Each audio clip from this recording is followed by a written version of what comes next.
Namaste and welcome to Diplomat's Desk. I am your host Meet Shah.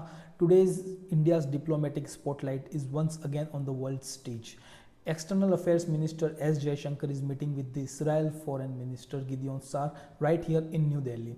The conversation is expected to focus on the Gaza Peace Plan, regional security, and how India can strengthen its role as a global voice for peace, while standing firm against terrorism in all its forms. But the story doesn't end here. Back home, India's political climate is also heating up, with debates on dynastic politics and the special integrated revision of electoral roles. So let's unpack what's really at stake both abroad and at home. First, the diplomatic front. The Israel visit comes at a sensitive moment as global efforts intensify to stabilize the Gaza region after months of violence and humanitarian strain. The Gaza Peace Plan, announced recently, lays out a 20-point framework to stop hostilities, release hostages, ensure humanitarian access, and begin rebuilding governance in Gaza. It's backed by the US and the key regional players, and India has voiced cautious supports emphasizing peace through dialogue and a zero tolerance approach towards terrorism. Now, why does this matter so much to India? There are three key reasons towards this. First, the security. India has long faced the threat of terrorism and has consistently urged the world to treat all terror acts with the same moral clarity. A de-escalation in Gaza and stronger counter-terror cooperation directly supports India's security doctrine. Second, energy and trade. Instability in West Asia affects oil prices and shipping routes. A ceasefire and reconstruction plan can stabilize markets and protect India's economic interests. Third, the global leadership. India wants to be seen as a global peace builder, a nation that bridges divides between the West, the Arab world, and the Israel. So this meeting is more than symbolic. It's about positioning India as a credible, balanced global actor. So, what might India actually do next? We could see an expansion of humanitarian aid, sending medical supplies, field hospitals, and relief teams to Gaza. India might also quietly reinforce its naval presence in the Arabian Sea, ensuring safe passage for the trade ships, and expect deepening ties with Israel in technology, agriculture, and water management, all while keeping communication line open with the Arab partners. This is India's signature move, the dehyphenated West Asia policy, strong ties with Israel and the strong ties with the Palestine's allies.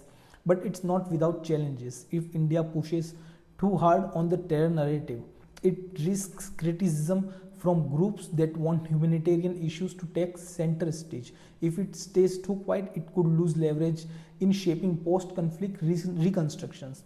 So this is classic tightrope walk and one India must navigate with the precision. Meanwhile, back home, the domestic stage has its own tensions. The debate over dynastic politics is back in full swing. Recently, data shows that nearly 1 in 3 MPs in the Lok Sabha comes from the political families. Critics call it undemocratic. Supporters argue its experience passed down generations. Either way, it's shaping perceptions of leadership and meritocracy, and that affects how India's foreign policy decisions are received by the public. And then there's a special integrated revision, the SIR of electoral rolls. This process now underway across several states, updates voter lists to remove duplicates and new voters and link identification records. In states like Tamil Nadu and Bihar, officials are working under Supreme Court's guidance.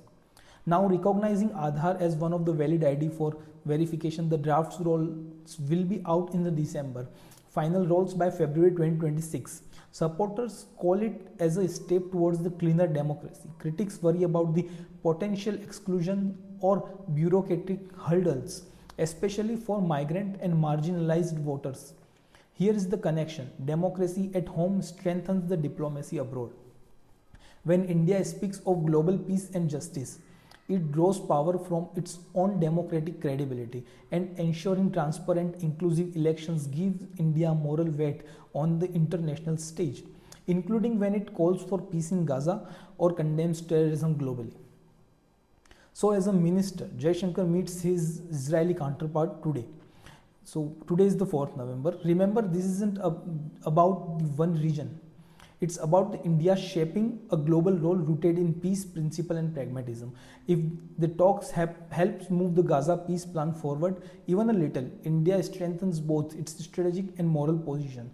And as the domestic reforms unfold, the world will watch to see if India's internal democracy continues to match its external diplomacy. Because in the end, India's credibility is its real superpower. If you enjoyed this analysis and want to stay updated on the India's diplomatic moves, hit subscribe, leave a comment and tell me, should India play a stronger role in the Gaza peace plan, and let's discuss. Thank you for watching.